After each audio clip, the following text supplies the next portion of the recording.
My name is Marcia Folsom. I came to Wheelock in 1969. So this spring I think I will have taught here for 47 years. I've been here a long time. My area of expertise was sort of a general background in English and American literature. I focused on the period of Shakespeare in graduate school, but since I have been teaching, I've done a lot of work both with my students and outside of college on Jane Austen's writing. The campus has changed since I got here by becoming really much more modern and much more beautiful and functional. It's always been a pretty campus. I remember many, many years ago I was interviewing a man to teach a course on the study of Japan, and his comment on our campus was, "This campus is just like Japan, small and extremely beautiful." But we have many better buildings than we did when I first got here, and the buildings that are old have been renovated, many of them a lot. Plus we have a new campus in Brookline, so it's really a much more vibrant and more beautiful campus than when I got here. Well, Jane Austen is a really fabulous writer. She wrote only 6 completed novels, but they are among the 6 greatest novels in English. And what is really important about Jane Austen is that people who read her books find that they are different every time they reread them. There is something extraordinary about Austen's power of capturing in penetrating, expressive language very acute observations about people and about life. And people who read her novels keep on finding them interesting many, many times over.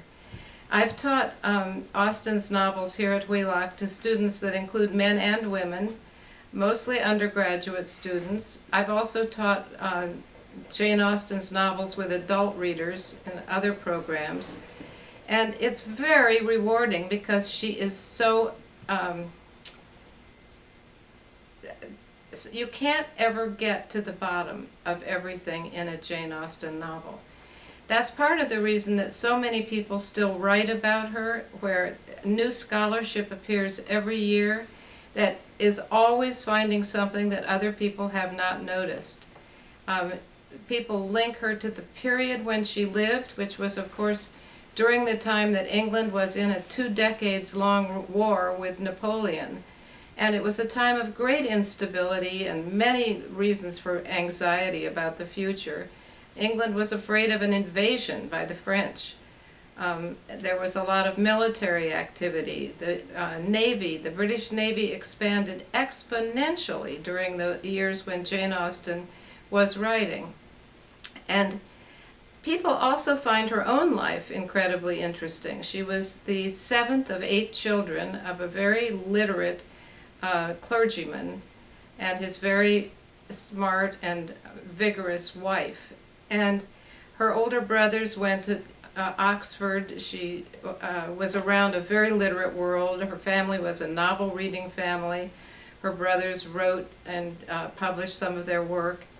And she, from a very young age, started writing herself. She was 10 years old about when she wrote her first stories. And there's a whole large collection of her very early writing, much of it quite a lot of parody. It's fun to read, and you can find some of the wit and some of the humor in her real novels. Her first 3 novels were drafted when she was in her 20s, in fact maybe even in her teens. And she and her parents and her sister moved when her father decided to turn over his parish to his oldest son. And they moved to Bath, where they lived for a few years while Reverend Austen was still alive. And then when he died, Jane and her mother and sister moved to a number of other towns. They were not well-to-do. But finally, they moved in 1809 to a very nice cottage or small house on the property of one of her older brothers. And it was there that Jane Austen revised the first 3 novels she had drafted as a young woman, and then wrote from start to finish the 3 novels that are considered to be her greatest, the 3 that were written at Chawton. Um, One of the things that happened to me because I teach the Austen novels so often here at Wheelock is I began to be interested in writing about teaching. And my first really important book I ever published was an edited volume where I got other people to write how they taught Jane Austen's most popular novel, which is Pride and Prejudice. This volume was published, I think, about 1990, and it led me to lots of other activities. It led me into national Jane Austen conferences and acquaintance with Austen scholars all around the country. And it also led me to propose another book in the same series. These are published by the Modern Language Association Press that has now done more than 100 books about approaches to teaching different great writers or great literature. So the second one I proposed was about another book that is very widely read and taught in college, and that's Jane Austen's Emma, which she wrote and drafted entirely as an adult when she was living at Chawton. And again, that led me to lots of acquaintance with Austen scholars. Many different people contributed essays to this book. Some of them are local here in Boston. Others are from around all over the country, and including Australia and New Zealand. And then that led me to one more project. I edited a collection with John Wiltshire, who's a very, very distinguished and wonderful Austen scholar from Australia, a volume on teaching Jane Austen's Mansfield Park, which many people think is her hardest and also perhaps her most challenging and maybe most interesting of all 6 books. And that project with John has led us... Pause for a sec. Keep your thought. Mm-hmm. Hurry up. Go. This project with John to edit a collection on teaching Mansfield Park led John and me to propose one more book, which we are now working on, which will be a collection on teaching Jane Austen's Persuasion, the last book she wrote and published while she was alive. She started a 7th book, but wasn't able to finish it. She died at 41 years old. So Mansfield Park is an extremely troubling, fascinating, great novel about a poor young woman who is adopted by rich relatives, not loved and not really properly cared for or mothered in the new house that she moves to, and who is racked with strong and passionate feelings that she often cannot express.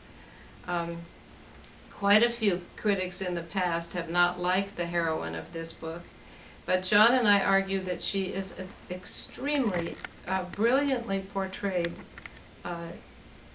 study of a young woman who has great strength of feeling and is universally misunderstood, and is left with her own anger and passion and resentment and silent wishing to try to figure out how to behave in a world that is pretty unfriendly to her. This book also has led me, and John too, into lots of interesting contacts with Austen scholars all over the world. So next we're going to do the one on persuasion.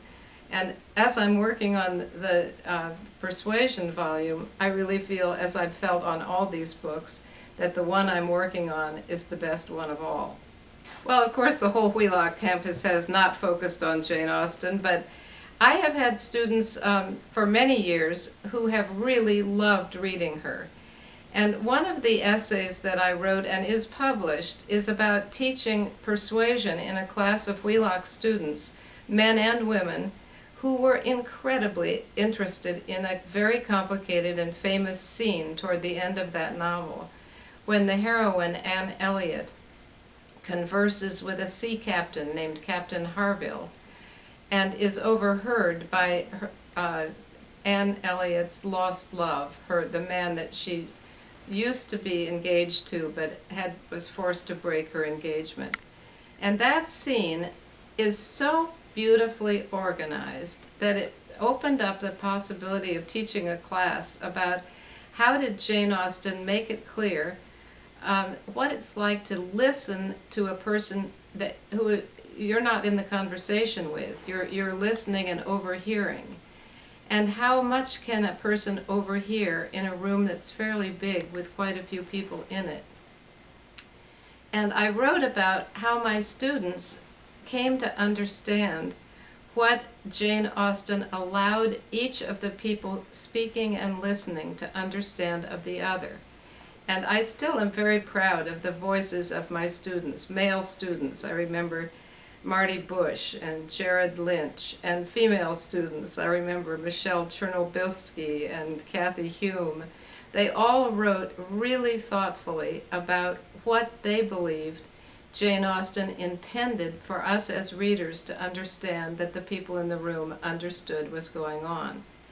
And it's not true at all that Jane Austen is only for girls or she's chick lit. Deeply sophisticated and sensitive readers, critics of Jane Austen have been men and women. And Wheelock students too, men and women, have read Jane Austen with great attention and great enjoyment. And in fact, I think one of the big things that Jane Austen has given to Wheelock students who've read her is they come to love the novels, and the novels give them pleasure. Well, I wonder if my courses really do contribute to the growth of the school. I think I've had a very steadfast purpose of respecting students, respecting what they bring to all of our classes, but asking them to go maybe a little beyond what is comfortable and to experience the kind of reading that really is challenging but is rewarding. So it's not that, I think that learning how to read deeply is a gift that will lead people to better, more interesting, and more generous lives. That's all you can hope for, is that you've given people the time, the skill, the knowledge, and also the patience to engage deeply with something that is hard but is rewarding. And that is a skill they will always have if they care to use it or bring it to the next thing that they do. The main thing that I hope for Wheelock students and faculty is that we will continue to have a climate here that is both intellectually challenging and emotionally rich. That people will feel here at Wheelock that what we're doing is contributing to the good of the world.